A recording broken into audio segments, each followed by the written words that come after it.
হেই বন্ধুরা, আজ আমি হাজির হয়েছি 2024 সালে মুক্তিপ্রাপ্ত একটি American science fiction action movie Kingdom of the Planet of the Apes নিয়ে, যেটি এই Planet of the Apes rebooted movie সিরিজের চতুর্থ মুভি।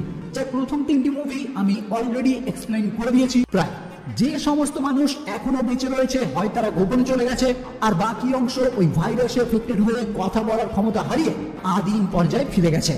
সে যাই হোক, প্রথমেই আমরা দেখতে পাই তিনটি তরুণ শিম্পাঞ্জি নোয়া, আনায়া এবং সুরা একটি পাহাড়ের চূড়ায় উপস্থিত হয়ে প্রত্যেকে এক একটি করে ঈগলের ডিম চুরি করে। আসলে এই তিন শিম্পাঞ্জি যে গোষ্ঠী বা ক্ল্যানে বসবাস করে তারা প্রত্যেকেই একটি করে ঈগল পোষ বানায়, আর বিভিন্ন সময়ে সেই সমস্ত ঈগলকে বিভিন্ন কাজে ব্যবহার করে। যেমন খাবার হিসাবে মাছ ধরার কাজেও ওই ঈগলরাই তাদেরকে সাহায্য করে। তাই নির্দিষ্ট সময় মতো এই ক্ল্যানের প্রত্যেককেই এইরকম একটি করে ডিম উদ্ধার করে সেটা থেকে বাচ্চা ফুটিয়ে বড় করতে হয়, যে কারণে এই তরুণ তিনটি শিম্পাঞ্জি তিনটি ডিম চুরি করে। এবার এই স্থান থেকে তারা যখন ওই ডিম নিয়ে তাদের নিজেদের ক্ল্যানের দিকে রওনা হয়, ঠিক তখনই নোয়া অদ্ভুত কিছু একটি দেখে সেই দিকে যেতে শুরু করে। আর পরবর্তীতে তিনজনই একটি টানেলের সম্মুখে উপস্থিত হয়ে একটি কাপড়ের টুকরো দেখে অনুমান করে হয়তো কোনো একো হতে পারে। আসলে যে সমস্ত মানুষ এখন আদিম মানুষের মতো বেঁচে রয়েছে তাদেরকে এই এপসরা একো বলে। মানে তারা মনে করে এই স্থানে হয়তো কোনো মানুষ এসেছিল, কিন্তু পরবর্তীতেই তাদের মনে হয় এই টানেলের এই সাইডে কোনো মানুষ কোনোদিনই আসে না, তাই হয়তো তাদের অনুমান ভুল হতে পারে। তো এইটা ভেবেই ওই কাপড়ের টুকরো নিয়ে তারা তিনজনই ফিরে আসে তাদের ক্ল্যানে। যার পর আমরা নোয়ার মা এবং এই ক্ল্যানের হেড নোয়ার বাবার সঙ্গে পরিচিত হই, যিনি এই ক্ল্যানে যাওয়ার কোনো প্রশ্নই ওঠে না। ফলে তার বাবা খুব ভালো করেই বুঝে যায় তাহলে হয়তো একোরাই ওই টানেল টোপকে এই দিকে আসতে শুরু করেছে। তাই একোরা টানেলের এই দিকে এখনো রয়েছে কিনা এইটা দেখার জন্য নোয়ার বাবা ওডা নামক একটি শিম্পাঞ্জিকে প্রেরণ করে ওই টানেলের উদ্দেশ্যে। এবার ওই দিন রাতে নোয়া যখন তাদের এই ক্ল্যান গার্ড দেওয়ার কাজ করছে, ঠিক তখনই তাদের খাওয়ার সংগ্রহের জায়গায় সে একটি মেয়েকে দেখতে পায়। ফলে কৌতূহলবশত নোয়া তাকে ধরার চেষ্টা করতে গেলে ওই মেয়ে তাকে ধাক্কা দিয়ে বনের মধ্যে পালিয়ে যায়। কিন্তু দুর্ভাগ্যের বিষয়ে ধাক্কা দেওয়ার ফলে নোয়ার কাছে থাকা সেই ঈগলের ডিমটি ভেঙে যায়। মানে পরের দিন যে তাদের ওই বিশেষ অনুষ্ঠান সম্পন্ন হবে সেটাতে নোয়ার কিছুতেই অংশগ্রহণ করতে পারবে না, কারণ তার কাছে এখন ঈগলের ডিম নেই। ফলে ওই রাতেই নোয়া বেরিয়ে পড়ে আরো একটি ঈগলের ডিম সংগ্রহ করার জন্য। কিন্তু বেশ কিছুটা এগোনোর পর ওডা নামক সেই শিম্পাঞ্জি, মানে যাকে তার বাবা সকালবেলায় পাঠিয়েছিল এই ওডা এই স্থানে রয়েছে কিনা সেটা দেখার জন্য, সেই ওডাকেই কেউ ছুরি মেরে হত্যা করেছে। এবার নোয়া এটা দেখে কিছু বুঝে ওঠার আগেই মুখোশ পরা একজন বন মানুষ সেই স্থানে উপস্থিত হয়। ফলস্বরূপ নোয়া পাশেই একটি স্থানে লুকিয়ে পড়ে, আর সেখান থেকেই সে বুঝতে পারে এই বন মানুষের দলই ওডাকে হত্যা করেছে, আর তারা বর্তমানে একটি মানুষকে খুঁজছে। কিন্তু নোয়া যে ঘোড়ার মাধ্যমে এই স্থানে উপস্থিত হয়েছিল, এই মুহূর্তে সেই ঘোড়া দেখে ওই বন মানুষের টিম সিদ্ধান্ত নেয় এই ঘোড়ার মাধ্যমেই তারা এই এপসদের ক্ল্যান উদ্ধার করবে, আর তারপর সেখানে বসবাস করা সমস্ত এপসদের বন্দী বানাবে। তো প্ল্যান মতো ওই ঘোড়ার পিছু নিয়েই নোয়াদের ক্ল্যানে ওই বন মানুষরা উপস্থিত হয়ে তাদের সমস্ত জায়গায় আগুন ধরিয়ে দেয়। নোয়াও কোনো প্রকারে সেই স্থানে উপস্থিত হয়ে তার বাবার সঙ্গে মিলে তাদের কাবিলার সমস্ত ঈগলগুলিকে মুক্ত করতে শুরু করে, যাতে এই আগুনে ঈগলদের কোনো ক্ষতি না হয়। কিন্তু এই বন মানুষ টিমের জন্য ছিল এই মুহূর্তে নোয়া নিমেষেই সেই টানেল অতিক্রম করে, আর তারপর বেশ কিছুটা পথ পাড়ি দেওয়ার পর তার বাবার পোষা ঈগল তার সাথেই রয়েছে। কিন্তু নোয়া ওই ঈগলকে কিছুতেই পোষ মানাতে পারছে না, যদিও নোয়া নিজেই মনে মনে বিশ্বাস করে ঈগল পোষ মানানোর সঠিক ট্রেনিংটা জানা নেই, তাই হয়তো এই ঈগলকে সে পোষ মানাতে পারছে না। যাই হোক, এরপর আরো কিছুটা পথ পাড়ি দিয়ে হঠাৎই সে একটি জায়গায় ধোঁয়া দেখতে পেয়ে সেই জায়গা চেক করতে গেলে নোয়া একটি ফাঁদে পা দিয়ে নিচে পড়ে যায়, যেখানেই তার সাথে পরিচয় হয় রাকা নামক একটি ওরাংওটাংয়ের। এবার নোয়া যখন তার বর্তমান অবস্থা, মানে কিভাবে ওই মুখোশধারী বন মানুষরা তাদের কাবিলাকে ধ্বংস করে দিয়েছে আর তাদের বাকি সঙ্গীদের বন্দি বানিয়ে নিয়ে গেছে এটা জানায়, তখনই ওই ওরাংওটাংও নোয়ার দুঃখে দুঃখী হয়ে তার সঙ্গে বন্ধুত্ব করে নেয়। কারণ নোয়ার সঙ্গে এই মুহূর্তে ঠিক যে ঘটনা ঘটেছে এক সময় রাকার সঙ্গেও সেই একই ঘটনা ঘটেছিল। মানে ওই মুখোশধারী বন মানুষরা রাকার পরিবারকেও হত্যা করেছিল, যে কারণে সে নোয়ার থেকে এই মুহূর্তে এইসব কথা শুনে দুঃখ পায়। যাই হোক, এরপর তারা দুজন কিছু কথা বলার টাইমে রাকা কিছু বই দেখিয়ে নোয়াকে জানায় এগুলি অনেক কষ্টে আমি সংগ্রহ করে রেখেছি, কারণ এই বইগুলির প্রতিটি পাতার একটি করে আলাদা আলাদা অর্থ রয়েছে, আর এই সমস্ত অর্থ সিজারের টাইমের এপসরা সবকিছুই বুঝতে পারত। কিন্তু এখন আর এগুলি কেউই বুঝতে পারে না। এবার রাকার মুখ থেকে সিজারের কথা শুনে নোয়া তার থেকে জানতে চায় কে এই সিজার, কারণ যে সমস্ত মুখোশধারী বন মানুষরা তাদের কাবিলাকে ধ্বংস করে দিয়েছে তারা ওই সিজারের কথা বলছিল। এবার এটা শুনেই রাকা তাকে জানায় তোমাদের কাবিলা সিজারকে চেনে না। সিজারই তো বোঝা যায় রাকার কাবিলার কাছে সিজার নামটি কতটা গুরুত্বপূর্ণ। যাই হোক, নোয়াকে এখন তো তার বাকি সঙ্গী সাথীদের খুঁজতে হবে, মানে তাকে এই স্থান থেকে চলে যেতে হবে। যেটা শুনে রাকাও তাকে হেল্প করার জন্য তার সঙ্গে যাত্রা শুরু করে। এবার রাত্রি হয়ে আসায় পথের মাঝে একটি স্থানে তারা যখন বিশ্রাম নিতে শুরু করে সেই টাইমেই ওই মেয়ে, মানে যে ধাক্কা দেওয়ার কারণে নোয়ার কাছে থাকা এগুলোর ডিমটি ভেঙে গিয়েছিল, সেই মেয়েটি ওই স্থানে উপস্থিত হলে রাকা তার সঙ্গে বন্ধুত্ব করার জন্য তার দিকে কিছু ফল ছুঁড়ে দেয়। আসলে রাকা তো সিজারের আদর্শে বিশ্বাসী, তাই মানব জাতির প্রতি রাকার কোনো অভিযোগ নেই, কারণ সে খুব ভালো করেই জানে সিজার একটি মানুষের কাছে বড় হয়েছে, আর আগেকার দিনে এপস এবং মানব জাতি একত্রে বসবাস করত। এনিওয়ে, ওই মেয়েটি কিন্তু সেই ফলগুলি কুড়িয়ে ওই স্থানে খেতে শুরু করে। ফলে রাকা এবং নোয়া দুজনেই বুঝতে পারে মেয়েটি ক্ষুধার্ত ছিল, যে কারণে সে তাদের পিছু নিয়েছিল। কিন্তু ওই মেয়েটিকে দেখে তাদের দুজনেরই মনে হয় মেয়েটি যথেষ্ট চালাক। মানে এখন যে সমস্ত মানুষ বেঁচে রয়েছে তারা সকলেই আদিম মানুষের মতো বসবাস করে, যাদের বুদ্ধি অনেকটাই কম। কিন্তু এই মেয়েটিকে দেখে সেই রকম একদমই মনে হয় না। এবার কেন এই মেয়েটিকে দেখে সেই রকম মনে হচ্ছে না সেটা আপনারা একদম লাস্টে গিয়ে বুঝতে পারবেন। ওকে, তো এই রাতেই নোয়া ওই জায়গার এদিক ওদিক ভাইরাসে আক্রান্ত হয়ে আদিম অবস্থায় ফিরে গেছে। ফলে নোয়া ওই মেয়েটিকে এবং রাকাকে এই স্থানে ছেড়ে দিয়ে নিজে বেরিয়ে পড়ে তার সঙ্গীদের উদ্ধার করার আশায়। আর রাকা এখানে থেকে যায় ওই মেয়েটি যাতে এই আদিম মানুষগুলির সঙ্গে মিশে যেতে পারে সেটা দেখার জন্য। কিন্তু দুর্ভাগ্যক্রমে সেই মুখোশধারী বন মানুষরা এই স্থানে আক্রমণ করে ওই আদিম মানুষগুলিকে বন্দি করতে শুরু করে। কারণ ওই যে আগেই বলেছি, এই মুখোশধারী বন মানুষরা নির্দিষ্ট একটি মেয়েকে খুঁজছে, আর এখানেই আমরা জানতে পারি যে মেয়েটিকে তারা খুঁজছে সেটা আসলেই নোভা।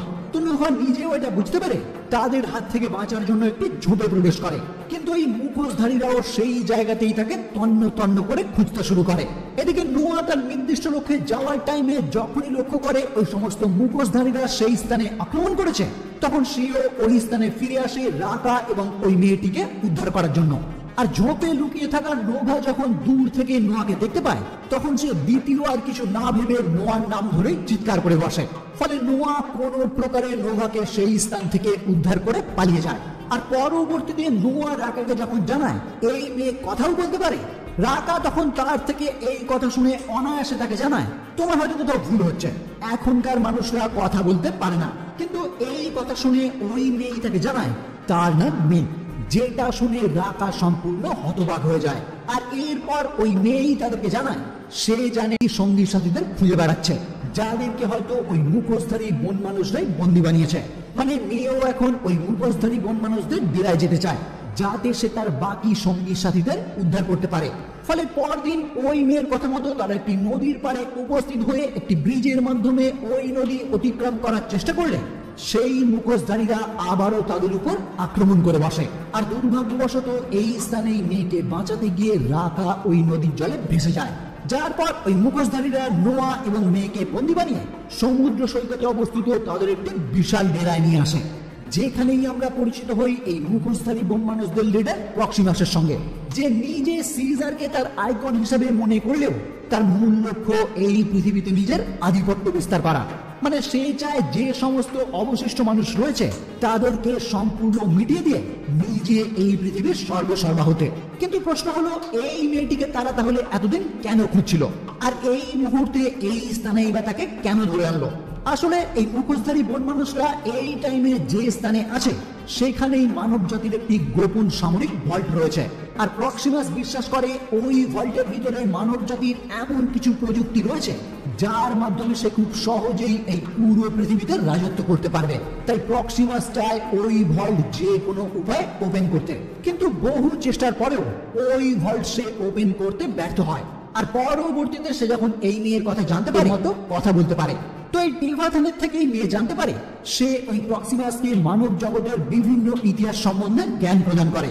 মানে মানব জাতির আধুনিক প্রযুক্তি সম্বন্ধে ধারণা দেয়, যাতে তারাও এক সময় মানব জাতির মতোই উন্নত হতে পারে। কিন্তু এইটা শুনে মেয়ে তার তীব্র বিরোধিতা করে, কারণ এপসদের মানব প্রযুক্তি সম্বন্ধে জানানো মানব জাতির জন্য একদমই ভালো না। উত্তরে টেভাথান তাকে জানায় মেয়ে যেরকমটা ভাবছে বর্তমান টাইম কিন্তু একদমই সেরকম নয়, কারণ এই দুনিয়া এখন তাদেরই হাতে, তাই আমাদেরকে এখন উচিত তাদের হয়েই কাজ করা। যদিও মেয়ে তার এই মনোভাবে একদমই একমত না, কিন্তু টেভাথান তাকে জানিয়ে দেয় যত তাড়াতাড়ি সম্ভব তার ভেবে নেওয়া উচিত সে প্রক্সিমাসকে কিভাবে সাহায্য করতে পারে, না হলেই কিন্তু বড় বিপদ। এনিওয়ে, এরপর দেখা যায় মেয়ে, নোয়া এবং টেভাথান তিনজনকেই একসঙ্গে প্রক্সিমাস তার সঙ্গে ডিনারে আমন্ত্রণ জানায়, আর সেখানেই সে সকলের সামনে প্রকাশ করে সে ওই ভল্টের মধ্যে থাকা মানব জাতির সমস্ত জ্ঞান উদ্ধার করতে চায়, যাতে খুব শীঘ্রই সে বিবর্তন আনতে পারে, মানে এই পুরো পৃথিবীকে তার রাজত্বে পরিণত করতে পারে। তাই এই বিষয়টার মেয়ে এবং নোয়ার সাহায্য চাই, যেটা শুনে মেয়ে তাকে সঙ্গে সঙ্গেই জানিয়ে দেয় ভল্টের বিষয়ে সে কিছুই জানে না, কিন্তু প্রক্সিমাস তাকে একটি ম্যাপ দেখিয়ে জানায় এটা তার টিম মেম্বাররা মেয়ের সঙ্গী সাথীদের কাছ থেকেই উদ্ধার করেছে, আর ওই ম্যাপে এই ভল্টের লোকেশনে উল্লেখ করা আছে। মানে মেয়ে এবং তার টিম, মেয়ে ওই ভল্টের ব্যাপারে তাকে কি কিছু জানিয়েছে? উত্তরে নোয়া সত্যি সত্যি তাকে জানিয়ে দেয় না, ওই ভল্টের ব্যাপারে সে তাকে কিছুই জানায়নি। যেটা শুনে প্রক্সিমাস নোয়াকে সাইডে ডেকে নিয়ে গিয়ে একান্তে পরামর্শ দেয়, তুমি কি চাও না এপসরা এই পুরো পৃথিবীতে সাম্রাজ্য বিস্তার করুক? আর যাই হোক, তুমিও তো আমাদেরই একজন, তাই তুমি যদি আমার মতাদর্শে বিশ্বাসী হও তাহলে এই সমস্ত মানব জাতিদের বিশ্বাস করা একদমই ভুলে যাও, কারণ এই মেয়ে এই স্থানে উপস্থিত হয়েছে ওই ভল্টের ভিতরে থাকা গোপন কিছু তথ্য উদ্ধার করার আশায়। তাই আমি চাই মানব জাতি ওই তথ্য উদ্ধার করার আগে আমরা সেটা উদ্ধার করি, না হলে হয়তো মানব জাতিরা আবারও পুরনো দিনের মতো আমাদেরকে খাঁচায় বন্দি করে দেবে। তাই ওই ভল্ট খুলতে তুমিও আমাকে সাহায্য করো। যেটা শুনে নোয়া পড়ে যায় মহা সমস্যায়, ফলে পরবর্তীতে সে ভাবতে শুরু করে তার এই মুহূর্তে কি করা উচিত। আর ঠিক ওই টাইমেই তার বাবার পোষা সেই ইগল তার হাতে এসে বসে, ফলে ক্ষণিকের মধ্যেই প্রক্সিমাসের সমস্ত পরামর্শ ভুলে গিয়ে সে তার নিজের কাবিলার কথা মনে করে, যেটা এই প্রক্সিমাসের টিমই ধ্বংস করে দিয়েছে। ফলে পরবর্তীতে নোয়া গোপনে উপস্থিত হয় মেয়ের সম্মুখে, আর তাকে প্রশ্ন করে তাহলে তুমি আমাদেরকে পুরোটাই মিথ্যে বলেছো, কারণ এই স্থানে তুমি আসতে চেয়েছিলে তোমার বাকি সঙ্গী সাথীদের উদ্ধার করার জন্য, কিন্তু তোমার আসল উদ্দেশ্য ওই ভল্টের ভিতর থেকে বিশেষ কিছু উদ্ধার করা। এবার মেয়ে যখন বুঝতে পারে নোয়া সমস্তটাই ধরে ফেলেছে, তখন সে নিরুপায় হয়ে স্বীকার করে হ্যাঁ, নোয়া একদম ঠিক কথাই বলছে। ফলে পরবর্তীতে নোয়া তাকে প্রশ্ন করে ভল্টের ভিতর থেকে সে কি উদ্ধার করতে চায়। উত্তরে মেয়ে আবারও চালাকি করে তাকে জানায় ওই ভল্টের ভিতর থেকে সে একটি বইয়ের মতো জিনিস উদ্ধার করতে চায়, যেটার মাধ্যমে মানব জাতি তাদের কথা বলার ক্ষমতা আবারও ফিরে পাবে। ফলে নোয়া তাকে আবারও জিজ্ঞাসা করে তুমি কি ওই ভল্টে প্রবেশ করার গোপন রাস্তা জানো? উত্তরে মেয়ে তাকে জানায় হ্যাঁ, ভল্টে প্রবেশ করার গোপন রাস্তা তার জানা আছে। এবার ভিতর থেকে সেই বইটি উদ্ধার করার কাজে রাজি হয়ে যায়। তাই পরবর্তীতে নোয়া তার দুই সঙ্গী সোনা এবং আনায়াকে সঙ্গে নিয়ে মেয়ের নির্দেশ মতো সমুদ্রের পাড়ে থাকা সেই বাঁধের উপর বিস্ফোরক লাগাতে শুরু করে, যাতে এই বাঁধ ভেঙে সমুদ্রের জল ওই ভল্টের ভিতর প্রবেশ করতে পারে। কিন্তু দুর্ভাগ্যের বিষয় টেভাথান এই স্থানে উপস্থিত হয়ে মেয়েকে এই কাজ করতে বারণ করে, কিন্তু মেয়ে তার কথা না শুনলে টেভাথান তাদের এই কাজ সম্পর্কে প্রক্সিমাসকে জানিয়ে দেওয়ার হুমকি দিলে মেয়ে দ্বিতীয়বার কিছু না ভেবে নিমেষেই টেভাথানকে শ্বাসরোধ করে হত্যা করে। আর তারপর সকলে মিলে পাহাড় চড়ে উপরে উপস্থিত হয়ে সেখানেই থাকা একটি গোপন সুড়ঙ্গের মাধ্যমে তারা অনায়াসে ওই ভল্টের ভিতর প্রবেশ করে, যেখানে কামান থেকে শুরু করে মানব জাতির বহু আধুনিক অস্ত্র মজুত করা রয়েছে। কিন্তু মেয়ে সেই সব দিকে দৃষ্টি না দিয়ে শুধুমাত্র হার্ড ডিস্ক টাইপ একটি ডিভাইস সংগ্রহ করে, যেটি আসলে একটি স্যাটেলাইট ডিক্রিপশন কি। তো ওটা উদ্ধার করার পরেই মেয়ে বাকিদেরকে সঙ্গে নিয়ে ভল্টের মেইন গেট ওপেন করলে প্রক্সিমাস এবং তার অনুরাগীরা তাদের সম্মুখে উপস্থিত হয়। আর তারপর প্রক্সিমাসের একজন লেফটেন্যান্ট লাইটনিং নোয়ার এক সঙ্গী সোনাকে হত্যা করার হুমকি দিয়ে নোয়ার থেকে জানতে চায় মেয়ে তার গোপন প্ল্যান সম্বন্ধে তাকে কি কি জানিয়েছে। কিন্তু মেয়ে নিমেষেই একটি বন্দুক বের করে লাইটনিংকে গুলি করলে প্রক্সিমাস ভয় পেয়ে সঙ্গে সঙ্গেই তাকে জানায় সে এখন থেকে মুক্ত, তাই সে এখন যেখানে খুশি যেতে পারে। কিন্তু মেয়ে ওই ভল্ট থেকে বাইরে বেরিয়ে তাদের সেট করে যাওয়া সেই বিস্ফোরকগুলিতে নিমেষে বিস্ফোরণ ঘটায়। ফলে ওই বাঁধ ভেঙে গিয়ে সমুদ্রের জল তীব্র গতিতে ভল্টের ভিতরে প্রবেশ করতে শুরু করে, যেটা দেখে নোয়া সঙ্গে সঙ্গে তার কাবিলাদের যে কোনো উপায়ে ওই ভল্টের উপরে যেতে আদেশ দেয়, যাতে এই জল থেকে তারা বাঁচতে পারে। কিন্তু প্রক্সিমাসের আরেক লেফটেন্যান্ট সিলভা জলের মধ্যে গানে আকৃষ্ট হয়ে তাদের কাবিলার সমস্ত ঈগলগুলি প্রক্সিমাসকে আক্রমণ করে উপর থেকে নিচে ফেলে দেয়। ফলে নোয়া এক লাস্ট তার কাবিলাকে ওই মুখোশধারী এপসদের হাত থেকে মুক্ত করতে সফল হয়। যার পর দেখা যায় নোয়া তার গোষ্ঠীকে নিয়ে আবারও তাদের পুরনো জায়গায় ফিরে এসেছে এবং তাদের ধ্বংস হয়ে যাওয়া ওই কাবিলা তারা আবারও পুনর্নির্মাণ শুরু করেছে, যেখানে মেয়ে আবারও নোয়ার সঙ্গে দেখা করতে আসে আর তাকে জানায় ওই বাঁধ ধ্বংস করতে সে বাধ্য হয়েছিল, যাতে প্রক্সিমাস ওই সমস্ত হাতিয়ার উদ্ধার করতে না পারে। আসলে ওই টাইমে সিজার মেয়েকে বারণ করেছিল ওই বাঁধ না ভাঙতে, কারণ সিজারের কাবিলার বহু মেম্বার তাহলে মারা যেতে পারে। যে কারণে মেয়ে এই মুহূর্তে তাকে বোঝাতে আসে কেন সে ওই বাঁধ ভাঙতে বাধ্য হয়েছিল। তো এটা শোনার পর সিজার মেয়ের প্রতি কৃতজ্ঞ হয়ে রাকার দেওয়া সিজারের সেই লকেটটি মেয়েকে গিফট করে।